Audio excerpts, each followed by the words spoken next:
Ke National People's Party NPP kalarai bahkan penyang kertong haboro arp khandai ligi constituency badru bane trelang bat kiseng san perthai ki badan hakaliang persya nak bentah ke election jangga Garo Hills Autonomous District Council ke Banlong ha ka khat atrik risau mentau snem. Habe keren bagila pathai kubor working president ke NPP Konrad Sangma ulai thu bahadu mentah kumbah nyop hungun ki kertong kilawan ban pan tiket nak kaseng NPP bat ya karai bakhat du bakin jiet ikibrio ki babyang kipan yakun hakani ke election MDC jongka GHADC on sa bishar penya de ki bor bah kli jongka seng ulaong bakathong bah khmat e jongka seng NPP halor kani ke election kalong bani karen halor ka jingroi ka kam bam sap apo ka te council ka jingtre kam torti bat kiwe kat bah halor ka jingbam dan ka anti defection laws ka ban te lakam ya ka jingken tiap seng ki dekhot jongka district council ulaong ba patla ban le ai hanre ka shong satang haki dikhot bakin scam jingmut hagawai pat kaliang uni noyalam ula pen paw ya ka jingsngo penyaw halor ka jingyai penjalan katna DCA jong ka sarkar jila ya ka samoi trikam ki dikhot jong ka GHADC bat kentho jur halor ka jingkular menteri rang ba ka jalaw Dr Mukul Sangma ban penkew ya ka jingdan brie hopok GHADC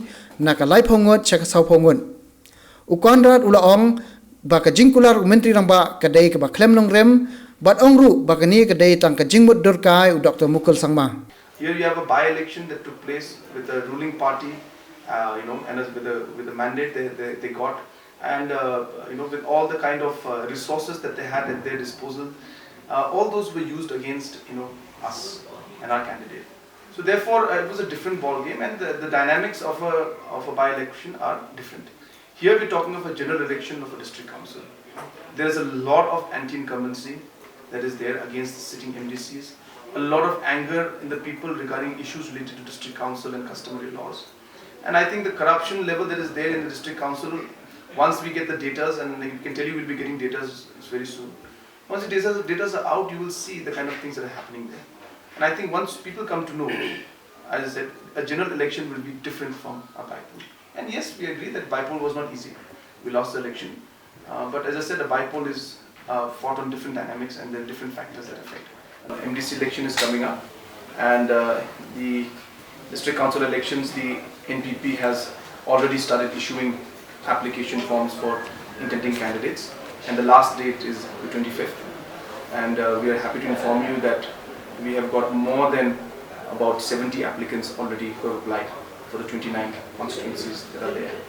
And the party will be sitting in the last week towards the end of this month, around 29th, 30th, 31st, one of the days. And we will be finalizing on our list of candidates, and we should be announcing the list of candidates in the first week of September.